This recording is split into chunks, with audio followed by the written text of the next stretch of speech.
Nous sommes là, Seigneur, pour toi. Nous avons quitté nos maisons pour toi, Seigneur. Nous sommes venus te chercher. Tu as dit Que celui qui s'approche de toi croit que tu existes et que tu es le rémunérateur.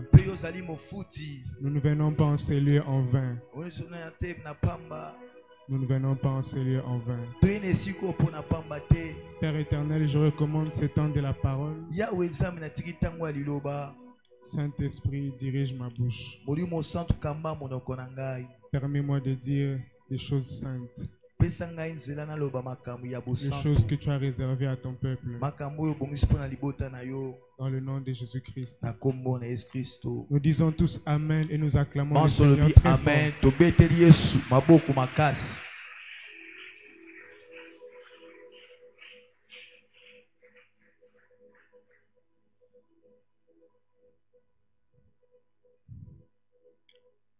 Je nous salue tous au nom de Jésus.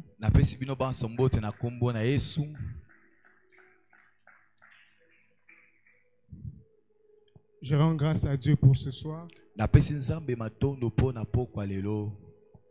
Il nous a donné l'être et le mouvement. Il nous a permis d'être en ces lieux. La Bible dit: nul ne vient au Père. Nul ne vient à moi si le Père ne l'attire. Si nous sommes là, c'est parce que Dieu nous a attirés. Nous disons merci à l'apôtre. Quoique absent, il nous a donné l'opportunité de partager la parole de Dieu. Et je remercie chacun de nous d'avoir répondu à l'appel de Dieu. Et je crois fermement qu'aujourd'hui sera le commencement de nouvelles choses. Amen. Alléluia. Amen.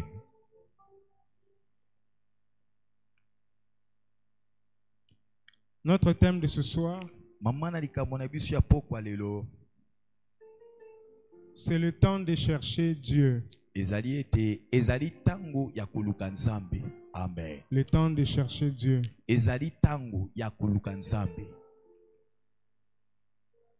Le temps de chercher Dieu est arrivé.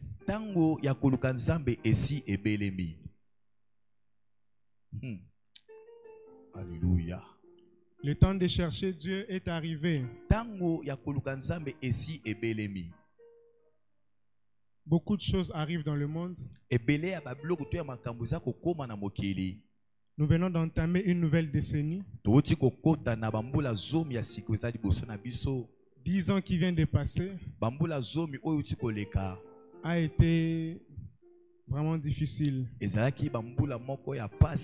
Ces 10 ans ont été très difficiles. Alors chacun de nous espère vivre ces 10 prochaines années différemment des 10 dernières années.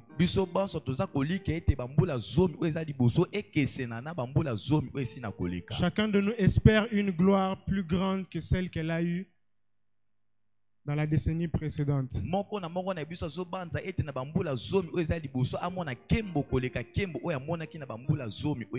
Certainement, il y a eu des temps de gloire dans cette décennie. Et il y a eu aussi de fortes calamités. Alors nous espérons vivre de grandes choses dans cette décennie. Pour certains, ce sont les dernières décennies de leur vie. Pour d'autres, ce sont les premières décennies.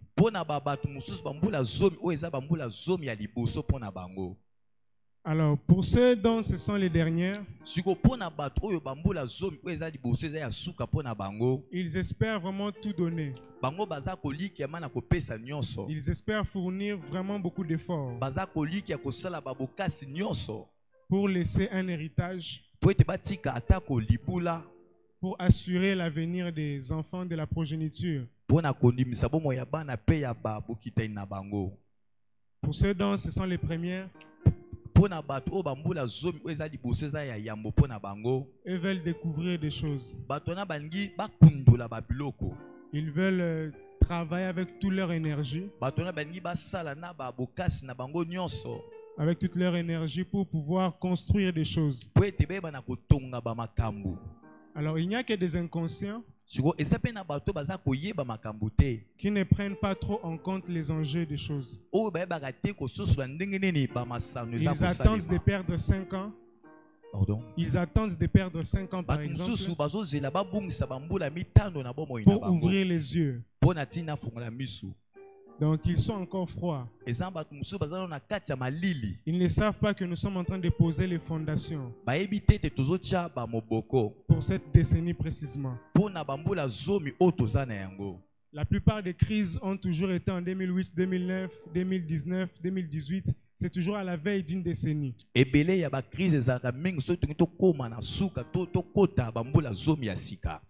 Et les répercussions arrivent 3 ans plus tard, 4 ans après, 5 ans après. Alors généralement on attend quand ça devient chaud. Quand ça devient compliqué, quand les choses ont déjà été dictées, établies, nous sommes en train de subir et là nous nous réveillons. Mais j'aimerais dire à quelqu'un, pendant que les autres sont en train d'établir ce qui sera, pendant que d'autres sont en train de s'aimer ce qui sera, nous aussi nous devons s'aimer ce que nous voulons voir dans ces 10 ans. Nous ne pouvons pas laisser les autres s'aimer, laisser les autres déclarer des choses,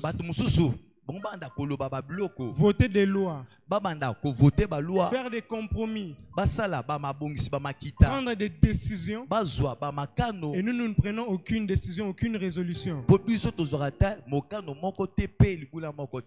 Essaye de dire à ton voisin, ça commence maintenant. Pour ceux qui ont des enfants dans 10 ans, essaye de voir ce que ton enfant sera. Pour ceux qui sont nouvellement mariés, essayez de voir dans 10 ans. J'aimerais dire à quelqu'un, un professeur qui ne connaît même pas Jésus, il est dans ces histoires-là. Alors, il décide que son enfant s'il va devenir professeur. Il décide de la destinée, du futur de cet enfant. L'enfant ne veut pas étudier. L'enfant, il boit, il est ivrogne. L'enfant n'est même pas intéressé à ces histoires-là de professorat et tout. Mais ce papa-là sans Saint-Esprit, il va contraindre son enfant jusqu'à ce que cet enfant-là deviendra professeur. Il va utiliser tous les moyens possibles. Et vous trouvez là un professeur qui n'est pas trop fort. Alors, quand l'enfant devient professeur, il sent que c'est un pouvoir. Il comprend que le gouvernement commence à les solliciter parce qu'il a ce titre-là. Alors, il commence à aimer ça et puis il devient un, entre guillemets, bon professeur. Quand même, il essaie d'élever son niveau. Et plus tard, il est député ou il est conseiller du ministre tel. Alors tout ça s'est passé sans l'aide du Saint-Esprit. Le papa lui-même avait un projet. Il a mis le projet en marche. De gré ou de force. Et son enfant est devenu professeur. Vraiment. Et là, on a tuna. So za posa moi na comme pasteur. Est-ce ça ma bé? Est-ce Satan ouais au pexao? Ata mukete. Parce que lui il est païen. Est-ce que Satan est ça? Premièrement, tu as l'autorité parentale. Et deuxièmement, l'enfant dépend de toi. Ce professeur-là, lui, il a juste commencé tôt. L'enfant déjà à 5 ans savait qu'il doit devenir professeur. Il a commencé à lui dire ça, c'est entré dans son subconscient. Même si l'enfant a refusé. Mais comme le papa a pris 20 ans, 25 ans, ce travail a fini par produire des fruits. Alors dans cette décennie, nous devons décider sur ce qui doit arriver. Amen. Nous devons opter des choses. Tu te dis, ok, dans ces 10 ans, je vais pouvoir faire telle chose. Et tu soumets ça à Dieu. L'avantage, c'est que si Dieu est d'accord, si nous cherchons Dieu, et que Dieu nous donne son aval, et que Dieu se décide de nous pousser lui-même, et nous accompagner, les choses que nous avons prévues vont certainement arriver. Amen. Je ne veux pas que tu deviennes millionnaire par hasard ou par accident. N'espère pas devenir riche par accident ou par chance. Mais seulement décide-toi qu'avec Dieu tu peux faire des exploits. Amen. Dieu a beaucoup d'exploits dans sa réserve. Il a des cartes qu'il peut sortir. Mais c'est très difficile pour lui qu'il sorte ça au milieu d'une décennie, par exemple. C'est très difficile qu'il sorte ça à la 9e année. Certaines choses prennent 4 ans. Alors, au fur et à mesure que tu procrastines, ça veut dire que tu amènes les choses pour demain. 2021 va passer. 2022 va passer. Et des choses qui devaient prendre 8 ans, s'il ne reste que 6 ans, tu vas ramener ça pour la décennie prochaine. Alors nous devons décider de faire des exploits avec Dieu. Amen. Et pour faire ces choses, nous devons chercher Dieu. Alléluia. Amen. Nous devons chercher Dieu de tout notre cœur. Jésus a dit ceci. Une femme veuve avait été victime d'une injustice. Alors elle a commencé à chercher un juge. Et aucun juge ne voulait d'elle. Aucun juge ne voulait entrer dans ces problèmes-là. Alors elle allait auprès du juge qui était dans sa circonscription. Il lui a dit, moi je n'ai pas de choix. Je vais te déranger jusqu'à ce que tu vas me donner une solution. Et la femme veuve a commencé à déranger les juges matin, soir. Elle a commencé à insister matin, soir. Les juges s'est fâché. Les juges l'ont chassé. Les juges ont même voulu porter plainte. Pas même porter plainte, la condamner. Mais elle a dit, moi je n'ai pas de choix. Mon mari est mort. C'est moi toi qui vas entrer dans cette affaire. Et Jésus dit qu'à force d'insister, le juge a fini par accepter. Et il lui a rendu justice. Alors Jésus dit, si ce juge-là unique, c'est-à-dire païen, à cause de l'insistance de cette femme, il a fini par céder. À combien de forte raison vous, qui êtes enfants de Dieu, si vous insistez, vraiment, Dieu ne pourra rien vous refuser. Vous savez, l'apôtre nous a donné une vérité pour cette décennie. Il a dit, nous allons prier, nous allons jeûner, Nous allons inquiéter Dieu. Nous allons tourmenter Dieu. Nous allons le pousser. Même si Dieu ne craque pas, mais le pousser à bout. Au point où pour se débarrasser de nos sujets de prière, il sera obligé de nous exaucer. Est-ce que quelqu'un, Dieu veut que Dieu se débarrasse de ces sujets de prière? Alléluia. Dieu doit faire passer ces sujets-là au passé. Alléluia. Amen. Dans cette décennie, il faut qu'il y ait accumulation de miracles. Moi, je crois en cela. Tu n'as pas eu ça toutes les décennies passées. Mais en une seule décennie, Dieu concentre tout.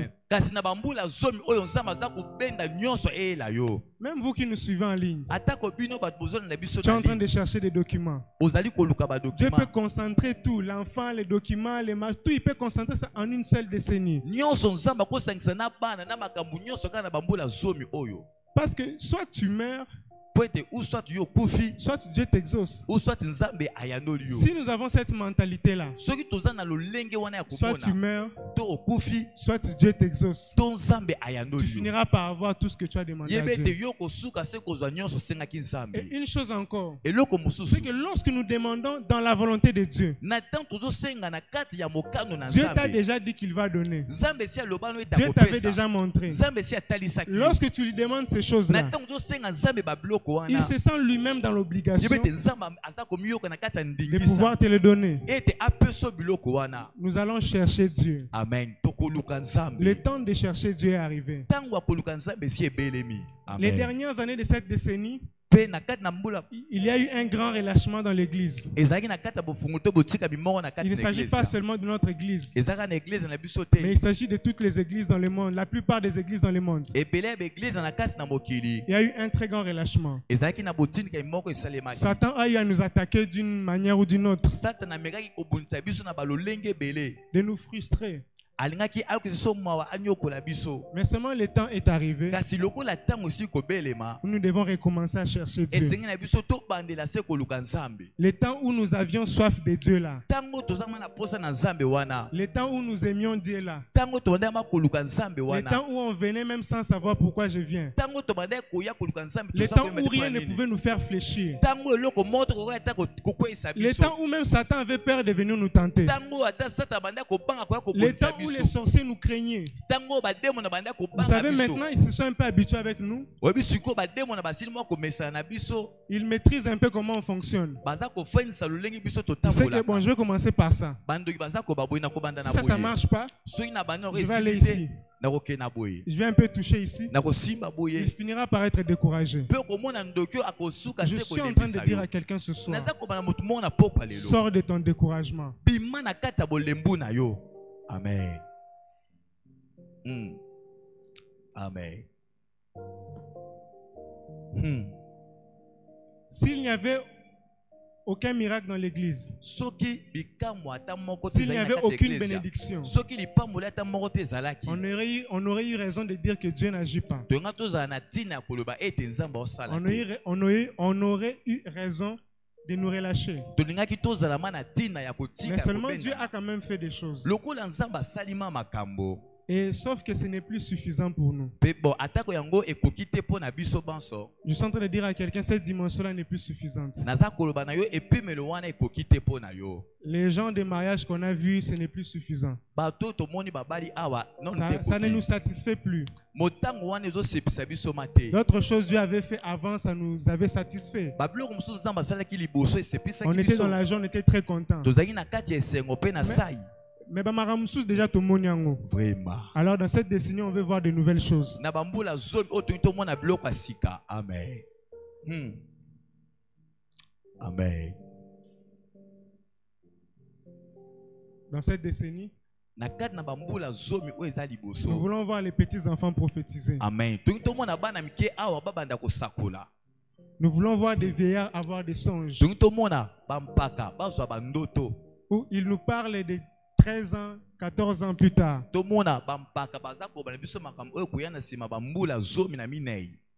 Où les jeunes gens peuvent encore avoir des visions. Nous voulons voir des maladies disparaître. Nous voulons voir l'action de l'esprit.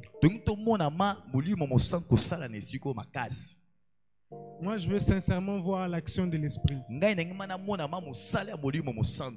Ce n'est pas normal, tu as fait 25 ans dans le Seigneur. Certaines choses, tu as vu ça seulement dans la Bible. C'est pas normal. Des choses doivent sortir de la Bible et nous rejoindre dans le présent. Alléluia. Amen. Ça doit sortir de la Bible. Nous voulons vivre la Bible. Pendant que je suis en train de parler, essaye de voir les objectifs que tu peux te donner pour cette décennie.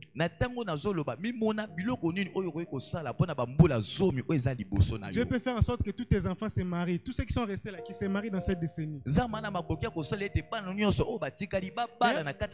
normal. Ils ne peuvent que se marier dans cette décennie. Pour ceux qui traversent, ils sont l'invité. Alléluia. Amen. D'autres seront déjà très âgés. Donc il y a des choses où il faut s'accumuler dans la décennie. Amen. Des choses qui ne sont jamais arrivées dans ta famille. Ou ce n'est plus toi qui témoignes. On voit 10 personnes entrer. Laissez, nous-mêmes on va dire, nous-mêmes on va témoigner. Nous-mêmes on va dire. On ne va pas monter des miracles. Les gens vont prendre des avions pour venir témoigner. D'abord, le premier miracle, il a eu le billet de l'avion. Alléluia. Le deuxième miracle, c'est qu'il est monté à l'avion sans vaccin. Alléluia. Vous savez, même l'évangile commence à être bloqué par rapport au vaccin. On est en train de vivre des impositions là un peu bizarres. Bon, il y a conviction à Moutou. Vraiment. Vous avez dit qu'on doit avoir les vaccins. Mais chacun doit faire selon si c'est le fruit de la conviction, là je le fais. J'aimerais dire à quelqu'un ce soir, barrière Amen. Alléluia.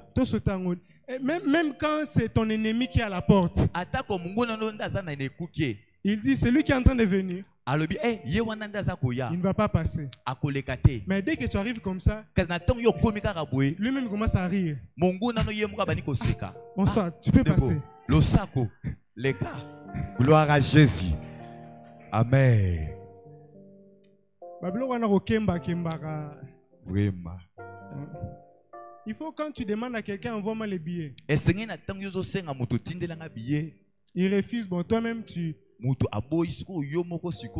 prends ton jet, tu pars.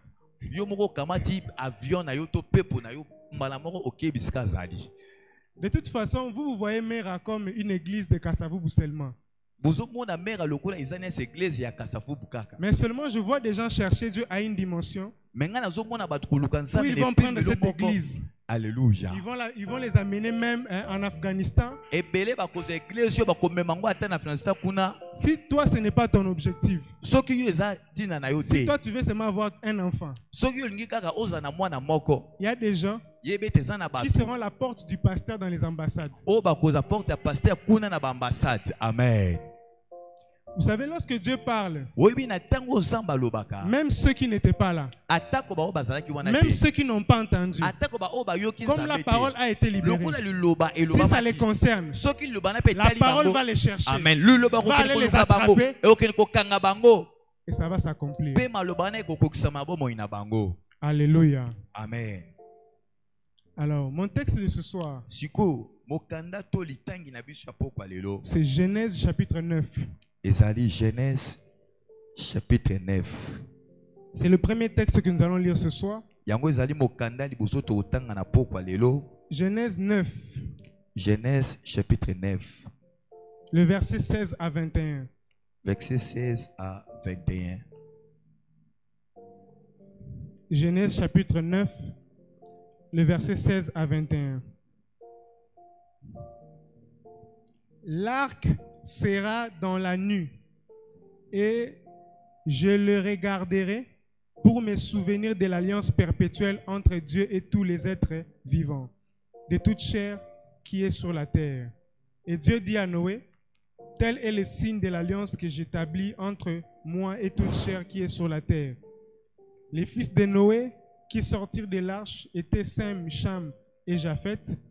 Cham fut le père de Canaan. Ce sont là les 3 fils de Noé. Et c'est leur postérité qui peupla toute la terre. Noé commença à cultiver la terre et planta de la vigne. Il but du vin, s'enivra et se découvrit au milieu de sa tente. Ce texte est un peu troublant. Nous voyons Noé faire une alliance avec Dieu. Nous voyons Noé réaliser un exploit qui n'est jamais arrivé avant ni après.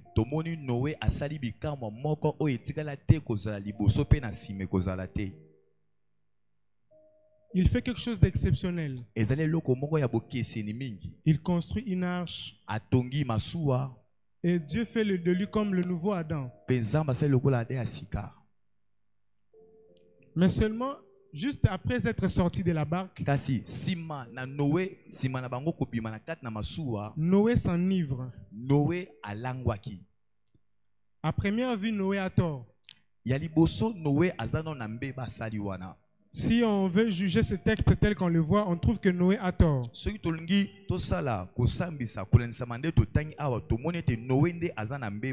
On se dit, mais vieux, c'est pas quand même normal. Comment la première chose quand tu sors, tu commences par cultiver la vigne?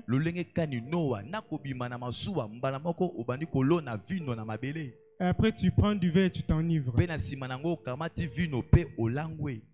Mais seulement dans un sens allégorique. Dans le symbolisme biblique, Noé a pris le vin malgré lui. Ce n'était pas ce qu'il recherchait vraiment. Noé ne recherchait pas à s'enivrer. Pour comprendre cela, l'apôtre Pierre nous présente un panorama du sens spirituel du déluge, de cette barque-là et de tout ce qui était passé en cette époque-là. Pierre nous éclaire au sujet de cette ivresse et de ce que pouvait avoir le sens du déluge. Nous allons aller dans 1 Pierre chapitre 3, le verset 18 à 21. Christ a souffert une fois pour les péchés, lui juste pour des injustes, afin de nous amener à Dieu, ayant été mis à mort quant à la chair, mais ayant été rendu vivant quant à l'esprit, dans lesquels aussi il est allé prêcher aux esprits en prison, qui autrefois avaient été incrédules. Lorsque la patience de Dieu s'est prolongée au jour de Noé, pendant la construction de l'arche, dans laquelle un petit nombre de personnes, c'est-à-dire 8, furent sauvées à travers l'eau. Cette eau était une figure du baptême, qui n'est pas la purification des souillures du corps, mais l'engagement d'une bonne conscience envers Dieu, et qui maintenant vous sauve, vous aussi, par la résurrection de Jésus-Christ. Cette eau du baptême, cette eau du déluge, il représentait le baptême.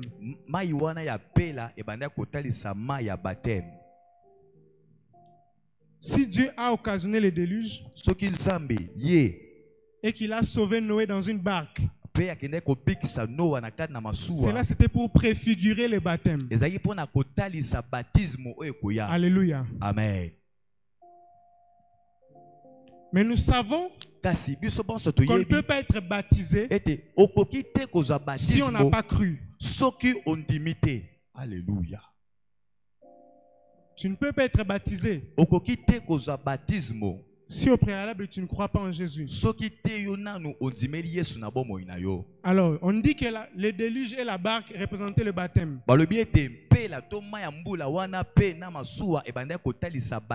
Est-ce que Noé avait cru pour passer par le baptême? La Bible nous répond oui. Hébreux chapitre 11, le verset 7. C'est par la foi que Noé, divinement averti des choses qu'on ne voyait pas encore et saisi d'une crainte respectueuse, construisit une arche pour sauver sa famille. C'est par elle qu'il condamna le monde et devint héritier de la justice qui s'obtient par la foi. Noé avait donc cru et il a sauvé sa famille. Mais Noé n'était pas égoïste pour sauver sa famille et les membres et les épouses de ses fils. La Bible nous démontre que Noé a prêché. 2 Pierre chapitre 2, le verset 5. 2 Pierre chapitre 2, verset 5. Si Dieu n'a pas épargné l'ancien monde, mais s'il a sauvé Noé, lui, 8e, ce prédicateur de la justice, lorsqu'il fit venir le déluge sur un monde des impies. On dit prédicateur de la justice. Noé avait donc prêché. Mais seulement ses congénères ont refusé de croire. Alors nous allons récapituler. Nous découvrons que c'est un schéma qui nous est familier. C'est-à-dire on prêche, on croit et on est baptisé. Comment es-tu devenu chrétien? Tu as entendu la parole. Tu as entendu la prédication de l'évangile. La prédication concernant la justice de Dieu par la foi. On t'a dit si tu crois, tu seras sauvé. Lorsque tu as cru, après tu es passé par le baptême. Il est même écrit, si tu crois, tu seras sauvé, toi et ta famille. Et donc, Noé, après avoir cru, il est passé au travers de l'eau du déluge qui est le baptême. Et dans le processus normal, lorsque tu reçois le baptême d'eau, il te reste le baptême de l'esprit. Amen. Amen. Il te reste le baptême de l'esprit, la plénitude de l'esprit. En fait, Noé est passé par toutes les étapes, sauf une. Sauf une. Il a entendu la parole de Dieu. Dieu lui a parlé, il a cru. Il fut sauvé, il est passé par le baptême. Qu'est-ce qui lui manquait? Je n'ai pas entendu. Le baptême de l'esprit. Alléluia. Alléluia. Amen. Donc Noé a ressenti le besoin. Il s'est dit dans le processus normal, ça ne s'arrête pas là. Noé plante donc une vigne. Et il prend le vin. Il s'enivre.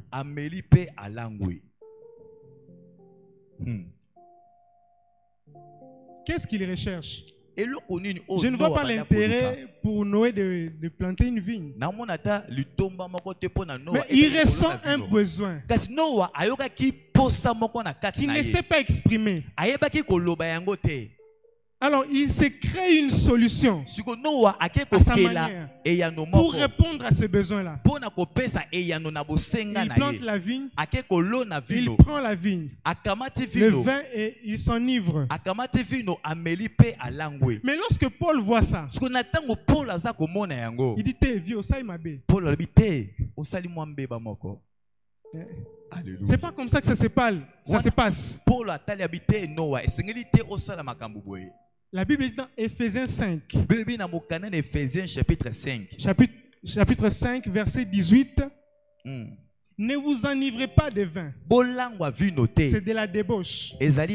Soyez au contraire remplis de l'esprit. Amen. Et là, quand Paul dit ça à Noé, Noé dit, je ne suis pas convaincu. Il a dit, non, vieux. Ce n'est pas le vin ou un vin. Il faudrait être enivré de l'esprit. Mais Noé n'est pas toujours convaincu. Alors, un bon jour, Noé passait par la chambre haute. Lorsqu'il arrive, il voit les disciples en train de dire des histoires là bizarres. Il les trouve là comme des fous. Il dit, Paul, viens. Mais regarde, ils sont ivres, non? Ils sont ivres. Et la Bible me dit, Actes des Apôtres chapitre 2 verset 14 à 16. Acte 2 14 à 16. Pierre se présente. Il dit, ces gens ne sont pas ivres. Mais ce que vous voyez, c'est pour que s'accomplisse une prophétie. Alléluia. Amen. Et Noé dit, quelle prophétie? La prophétie du prophète Joël. Joël qui a dit, dans les derniers jours, dit Dieu, je répandrai de mon esprit sur toute chair. Vos fils et vos filles prophétiseront. Vos jeunes gens auront des visions. Vos vieillards auront des songes. Et là, Noé, il secoue la tête. Il dit, il s'agissait de ça. Donc lorsque je voulais fabriquer quelque chose là pour m'enivrer, dans le processus normal, j'étais en fait en train de chercher l'esprit. Noé en fait a compris ce jour-là qu'il ne s'agit pas du vin, mais qu'il s'agit de l'esprit. Donc si Noé s'est enivré, ce n'était pas parce qu'une mouche l'avait piqué. Dieu utilisait des préfigurations. Si tu lis ce texte-là, tu peux directement condamner Noé. Mais seulement tu ne connais pas la soif qu'il y avait en Noé.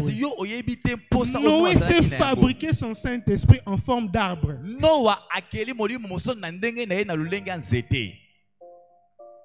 Alléluia.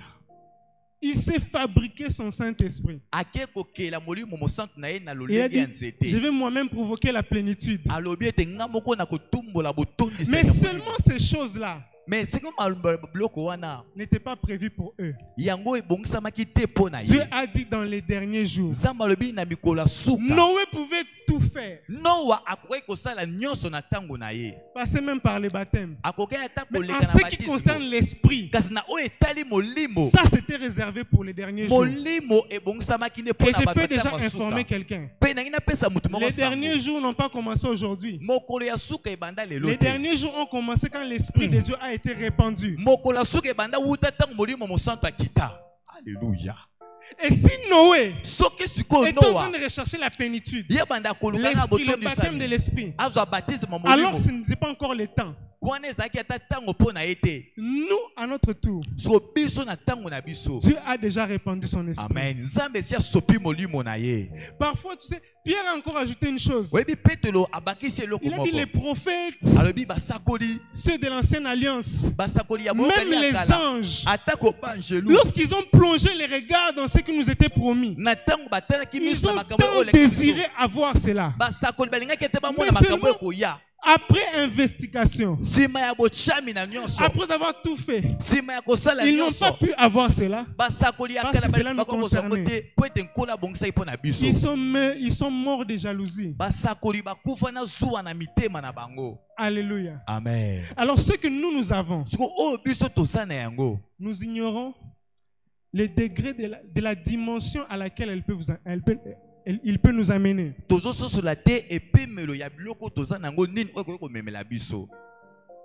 Noé a compris que dans le parcours normal,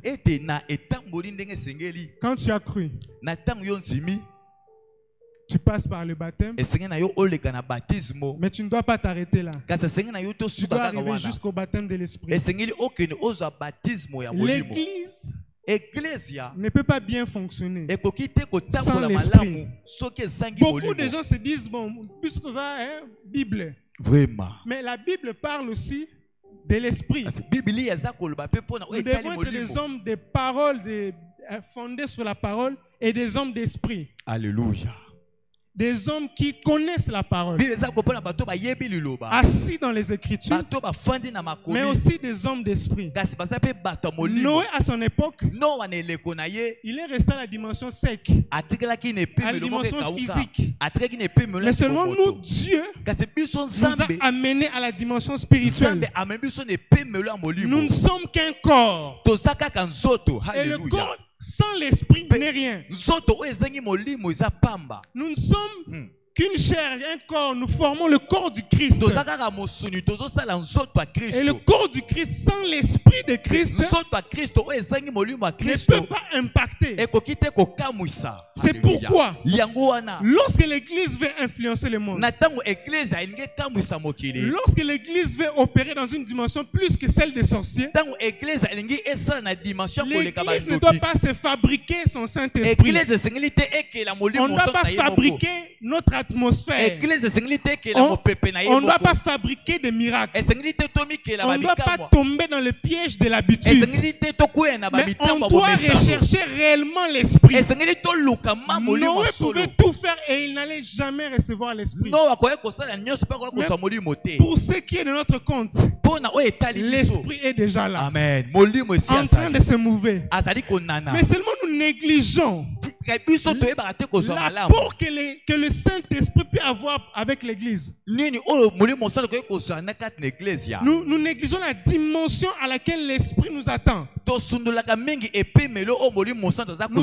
que la dimension de l'Esprit, c'est seulement prophétiser, interpréter derrière les langues. Et on s'est dit que quand tu es ministre, il n'y a pas les choses de l'Esprit là-bas. Ou on s'est dit que pour arranger un macadam, ce n'est pas une question d'Esprit Saint. Ou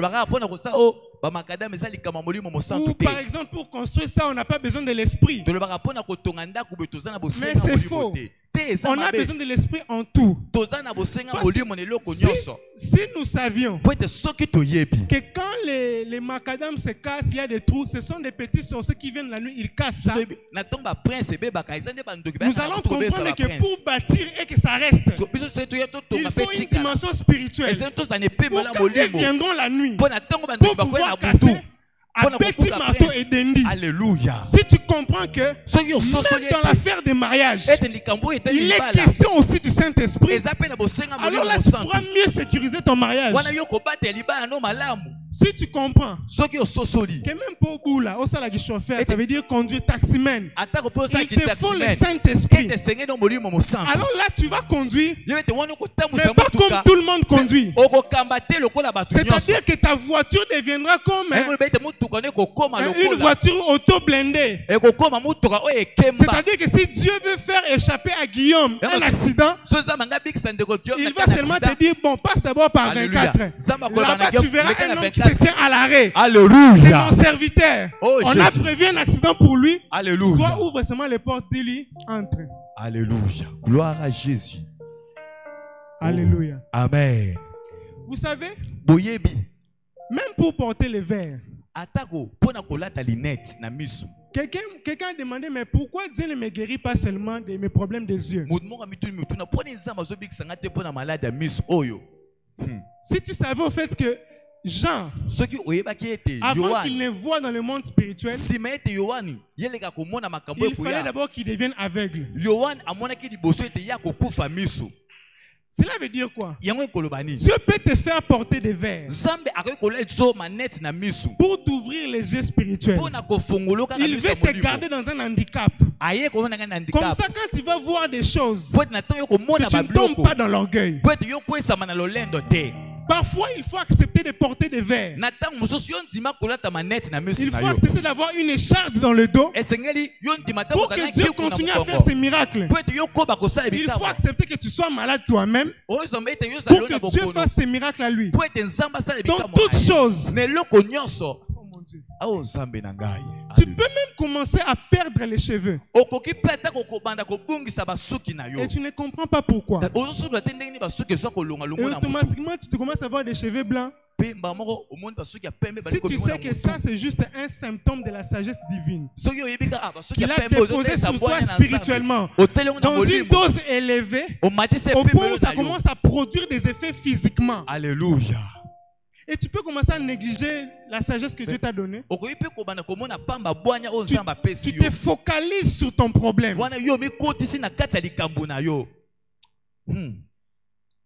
Mon Dieu.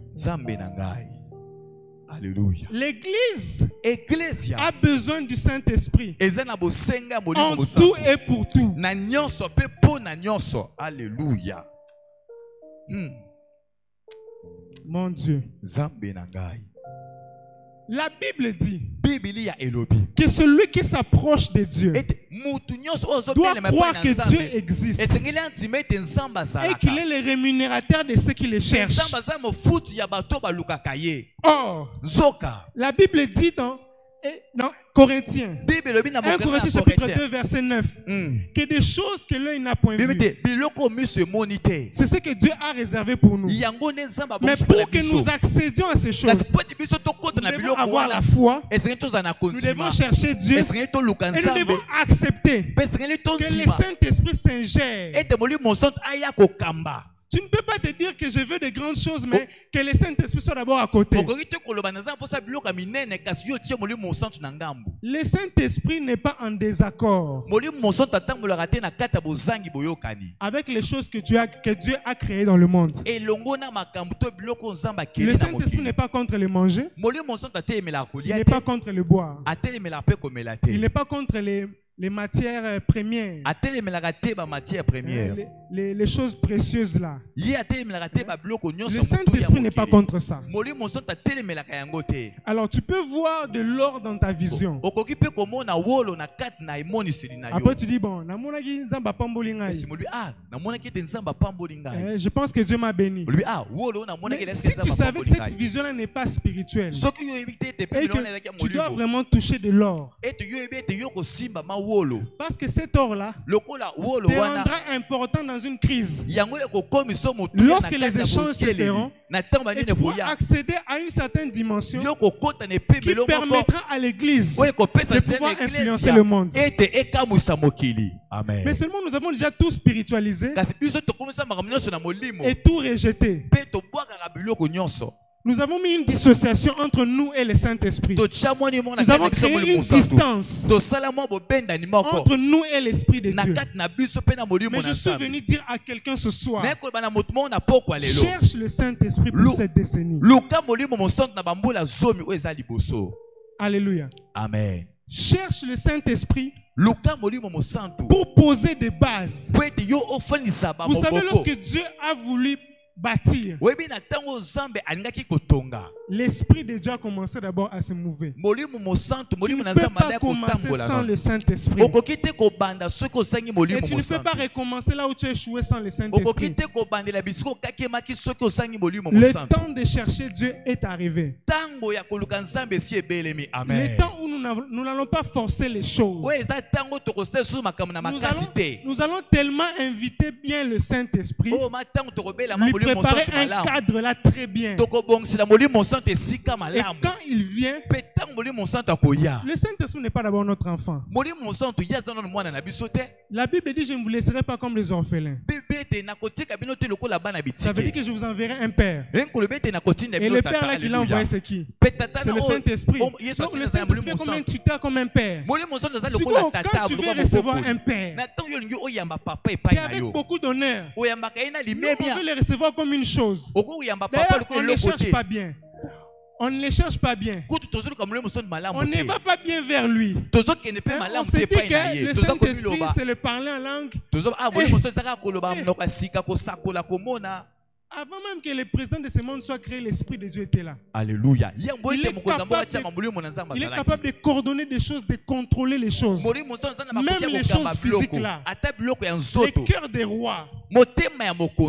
Il est même capable de contrôler les anges déchus.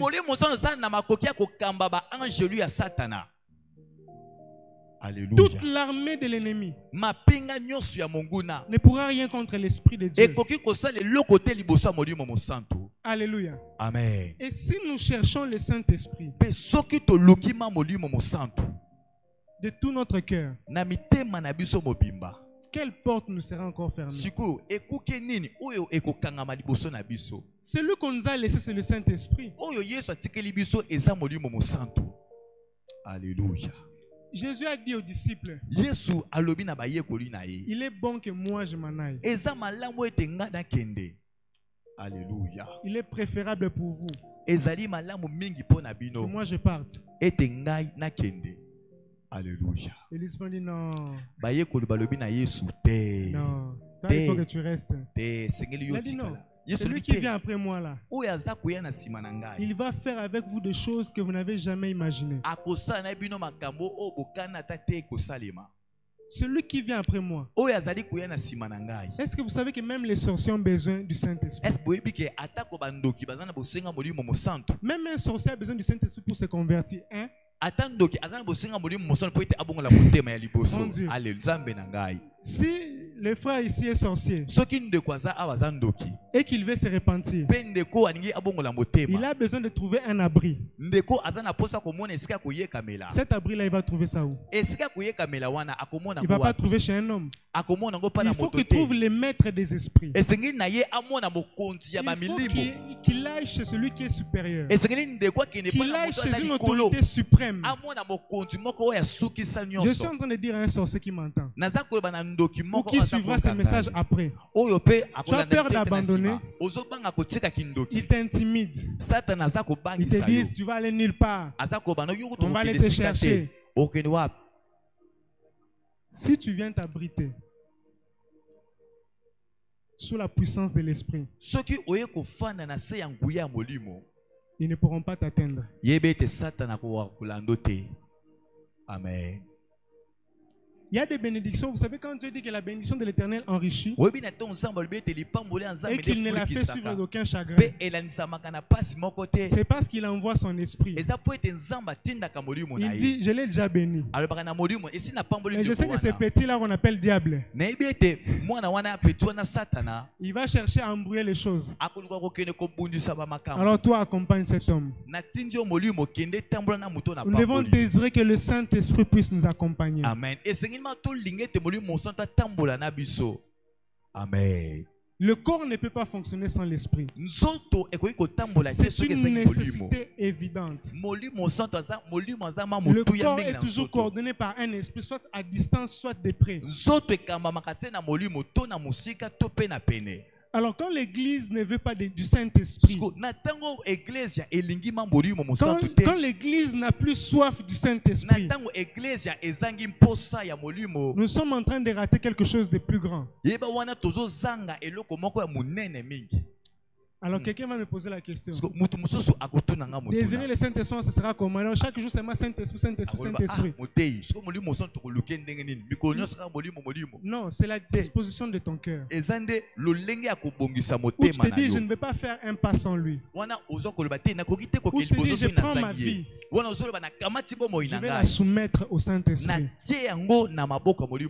Que les gens parlent ou qu'ils ne parlent pas. Il y a des moments où certaines directives du Saint-Esprit vont susciter les doutes. Tout le monde autour de toi ne sera pas d'accord. Mais lorsque toi tu es certain d'avoir entendu Dieu et que tu suis cette voix, demain ces mêmes personnes diront, tu avais raison, hein? Ne cherche pas ce qu'on te donne raison avant. Aie la foi. Quand tu as entendu Dieu là, alléluia. Où est le Dieu qui disait aux gens, sors? Va à venir à Gombezara Nini. Comment de la science, de justice, va sur justice, numéro tel, toi lève-toi seulement là. Et tu verras ce qui va arriver. Vous savez, ce Dieu-là existe. Ce Dieu-là, c'est celui en qui nous avons cru. Cette décennie, on a essayé de blaguer un peu. Mais nous voulons que les choses commencent à aller dans une précision comme jamais auparavant. Parce que vous savez, bâtir, il y a beaucoup de risques lorsqu'on est en train de bâtir. Lorsqu'on est en train de bâtir, il y a beaucoup de risques. Je me demande comment les architectes font. Un frère ici. J'aime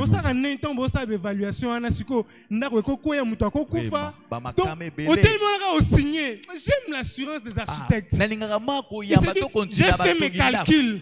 Donc, si on s'en tient au plan, ça va marcher. Alléluia. Je dis à quelqu'un, si tu t'en tiens au plan de Dieu, ça va marcher. Amen. Que Dieu nous révèle son plan. Que Dieu nous révèle son plan pour ces 10 ans. Que Dieu nous étale le programme. Qu'est-ce que je dois faire en 2022? Dans quel commerce je dois me lancer? Quel choix je dois faire? Saint-Esprit. Dieu peut même t'orienter chez un médecin. Ces médecins-là, ce n'est pas seulement pour te guérir. Mais c'est pour qu'ils te donnent des conseils sur l'estomac et la cardiologie que tu vas commencer à utiliser pour aider les gens. Vous savez, certaines choses, on se dit, Satan m'a combattu. D'autres choses ne sont pas des combats. Comme une fois là, j'ai mangé des histoires là. Et j'ai commencé à avoir mal. J'ai seulement mon esprit, bon, pas mon esprit, le Saint-Esprit. Bon, un mot, la confusion, tu te dis, est-ce que c'est moi ou c'est le Saint-Esprit? Mais c'est normal, dis à ton voisin, c'est normal que tu aies un peu de doute. C'est normal. Le seul moyen que tu saches si c'était lui ou pas lui, il faut que tu essayes. Alors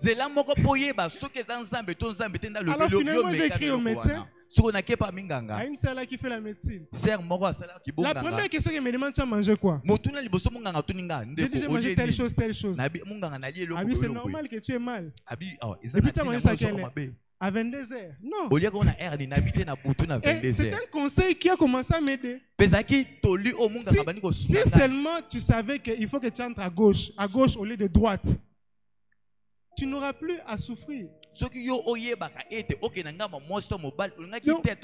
quand l'église marche avec l'esprit, la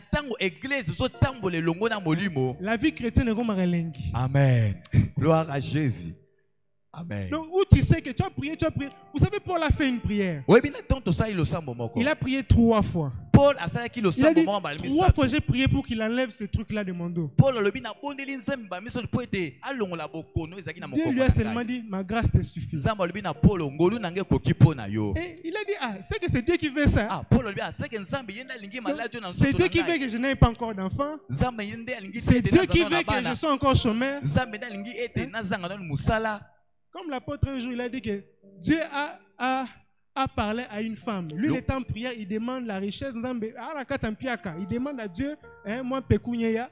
Alors, Dieu parle à une femme. Pour que cette femme-là lui apporte des patates.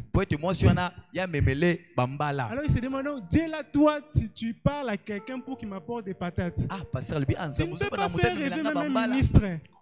Alléluia. Vous savez, pour que Dieu prenne ton nom là, qu'il insère ça dans une liste là, dans un ministère, ça coûte quoi? Il met ton nom et ton numéro, ça lui coûte quoi? Mais vous savez, le problème c'est quoi? Nous ne voulons pas collaborer avec le Saint-Esprit. Nous faisons trop les choses à notre manière. Ça lui coûte rien du tout. Donc il met dans une liste où on a déjà cacheté. Pire encore, on a enlevé le nom de quelqu'un d'autre, on met ton nom. Et quand on commence à citer, tu n'étais même pas invité. Et tu arrives comme ça, on t'appelle. Tu vois quelqu'un en train de pleurer, il pleure quoi? Il n'a pas entendu son nom. Il pleure là. Et toi tu viens comme ça, tu entres doucement. La Bible dit, alors que les païens sont en train de s'efforcer à chercher de la nourriture, Dieu donne du pain à ses enfants pendant qu'ils dorment. Alléluia. On s'inquiète beaucoup, on s'inquiète trop. Alléluia. Est-ce que je suis en train de bénir quelqu'un? Est-ce que tu vois, le problème avec cet enfant-là que tu as, comment on est compliqué. Pour ceux qui ne savent pas, j'étais un enfant compliqué. J'étais un enfant très compliqué. Bizarre même. Un temps, on se demandait si un jour j'allais devenir pasteur.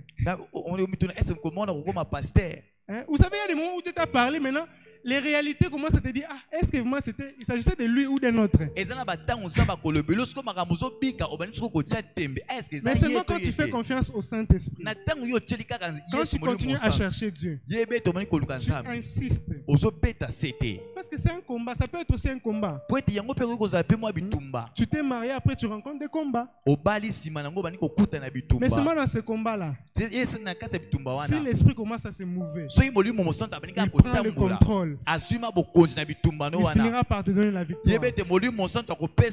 C'est pourquoi dans la vie, il ne faut pas haïr les gens. Il ne faut pas détester les gens. Hein? Il peut être une pénina pour ta vie. Il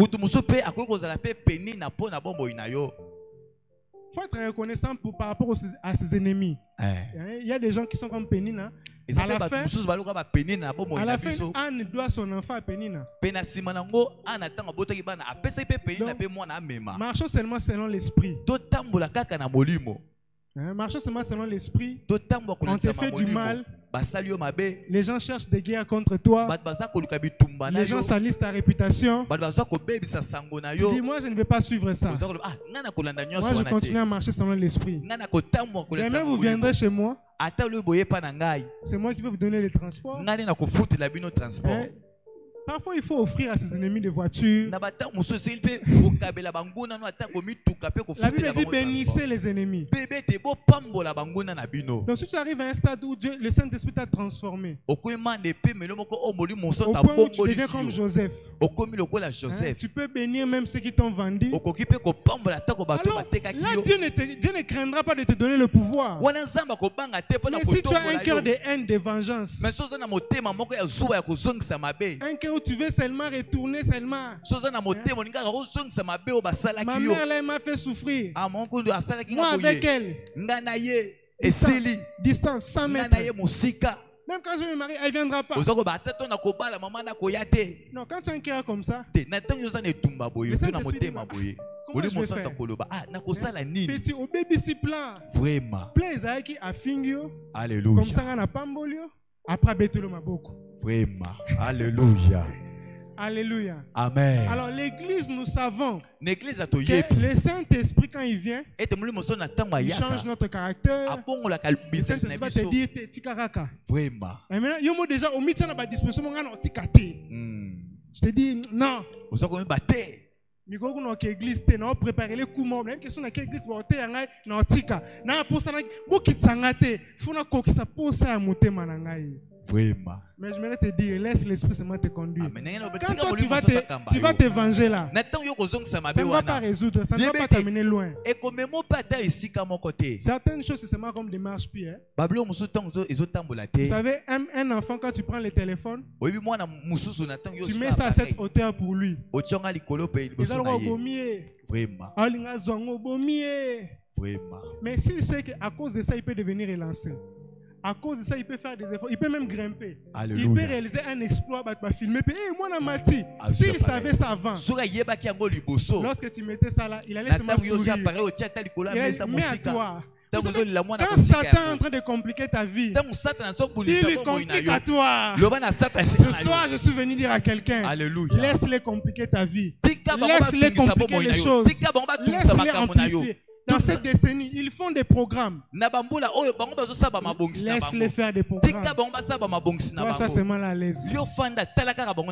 Tu dis, moi, je vais arriver. Ce défi-là, je vais les relever. Est-ce qu'on peut acclamer les Seigneurs et nous lever? Levons, s'il vous plaît, on va prier. Oh, gloire à Jésus. Gloire à l'agneau de Dieu. Et Jésus. Alléluia.